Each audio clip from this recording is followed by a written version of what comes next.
Today, tonight, I'd like to talk about the one of the few positive outcomes of the lockdowns surrounding COVID-19. You'd be surprised. There aren't many, but there are some. Let's talk about this one.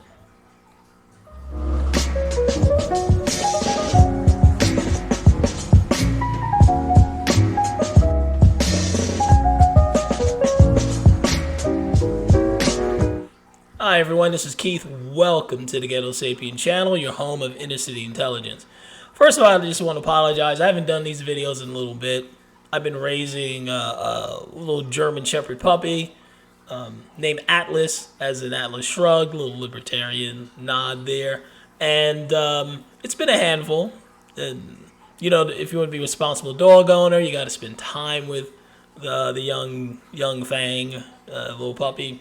So it's a lot of training, a lot of exercise, getting him acclimated to the house and all that stuff. So, between that, work, and posting stuff, and running my mouth on social media, I haven't had time to make these videos. I haven't been skipping the gym, so that's awful. So I'm trying to get back in my regular schedule, which includes making, 5-minute videos to annoy people and hopefully entertain and inform them. No, hopefully I'm doing that. At least as long as I'm having fun, that's all that really matters, doesn't it? So, back to the topic. Oh yeah, by the way, I really can't hear myself. I was dependent on these headsets, but for some reason, the software I use to make these videos, there's some update and something broke, so now I can't use the headset anymore. So this is probably more natural anyway, just to talk into the camera and hopefully the sound comes out okay, because like I said, I can't hear it. So, like I said, the COVID-19 lockdowns revealed quite a bit about the United States. Shockingly, how compliant we are is one thing that at least I picked up on, and I'm sure the people running the social experiment picked up on how compliant the United States population is. Sadly, and again, a little shockingly, at least to me, they were willing to give up church, religious freedoms, freedom of speech, and some of those things are still going on. People are still self-censoring and whatnot, and a lot of that started during COVID when they were just shutting doctors up and medical experts who might have had some good ideas about combating COVID better than just waiting around for Pfizer to come up with some miracle vaccine that I'm still not sure whether it works or not, but I'll never know because I didn't take it, thank God. Anyway, back to the subject. So COVID-19, one of the few positive outcomes of COVID-19, work from home became like a thing. I've been working from home for quite some time. I really enjoy it. A lot of freedom. You get this, my kids are older, but I can imagine someone younger. Get to spend time with their children and get more involved in their school, which to the annoyance of the Department of Justice. But yeah, parents became more aware of what's going on at the school, so that's a big positive. But one of the things, like I said, I want to talk about is remote jobs. That became widespread because of the COVID pandemic. But now that, after the 15 days to stop to curb the spread, they called it, whatever, 15 days to stop it or curb it or whatever the hell, it just ended. And this is, 2023, and it started in 2019. So that's quite a stretch for 15 freaking days. We're doing all sorts of crazy stuff, staying 6 feet apart, staying indoors, staying out of church. Liquor stores are open, but the lockdown just didn't make any sense. But like I said, one of the great things it did was, the work from home gigs just exploded. But now that COVID is supposedly over and we're all safe now, we can go back to our regular lives. They want you to go back to work and show your face in front of your manager, do that commute, go to work. And but look, people have gotten used to staying home now and working from home. I think if you're more productive and it's possible for your job to be done at home, I was expecting a welder or plumber or an electrician to work from home. But if you work in IT, if you work in HR, those kind of jobs you can do from home or from anywhere.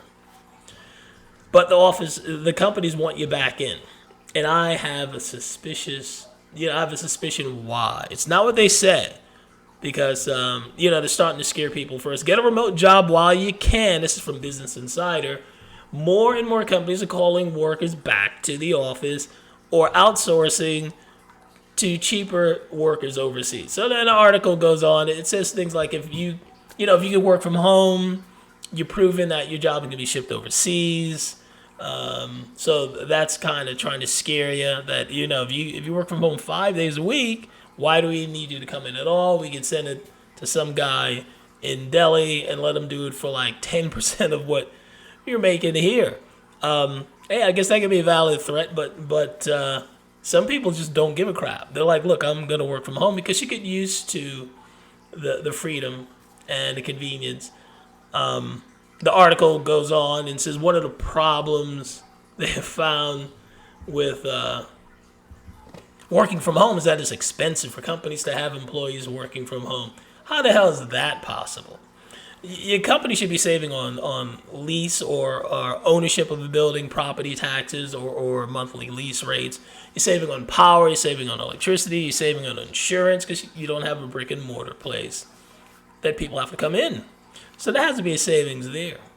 There's also a positive to work from home if for your local community. You're not driving into work, so you're not spending money in the city to have lunch or go hang out. Local restaurants, local cafes, local coffee shops within walking or quick commuting distance would start flourishing because you keep your money in your neighborhood. And one of the complaints about like civic leaders and whatnot is that there's no jobs in the neighborhood. They might have a good case because it's a good thing to have jobs in your local community. This would definitely help. If you had more people working from home, instead of driving in, like I said, into the city to spend, to buy lunch, they might just go up the street to a pizza parlor or a deli and get to meet their neighbors in the meantime. I think little community enclaves would start growing. I think it's a good thing. We don't all need to go to the big city to work and commute and meet people there you're never going to see again. You get to see your neighbors when you work from home because you're not sitting in front of your desk all the time. You get up, and you may take a moment to just get some fresh air and whatnot instead of a smoke break with a bunch of strangers in a hallway somewhere or by the water cooler. You go out and you see your neighbors who are working from home too. That's been my personal experience. I live in a small community, and a lot of us are IT people, and we work from home, and I see them all the time, just standing outside. We're working though. Don't get that impression. We are working. In fact, I tend to put in more hours working from home, and my neighbors say the same thing. So if you can work from home, I think you should. So, two benefits. It should be cheaper for the companies because they don't have buildings to maintain. It's better for the local community because money stays within it. It's better for the environment too. It's a third plus. You're not driving into work, so you're not polluting. You're not tearing up the infrastructure with your big old SUV. You're at home for the most part. You can bike if you want to get something.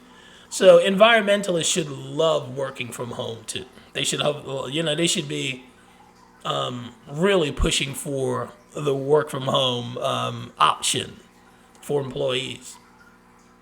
But still, they want you to come back into work. Why?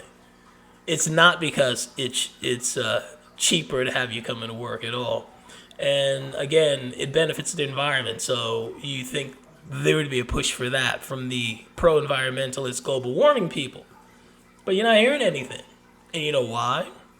Because I think the real reason they want you to come into work is because if you could work from anywhere, you're not trapped in your blue city or a state that's poorly run you can pick up and leave because you can work from anywhere.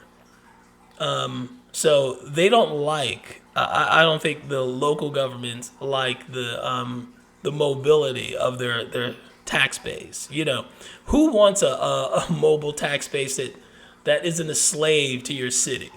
Like in New York, if your job's in New York, you will get abused. They got state and local taxes. They're gonna get you on commuter taxes. Like the Metro card for commuting.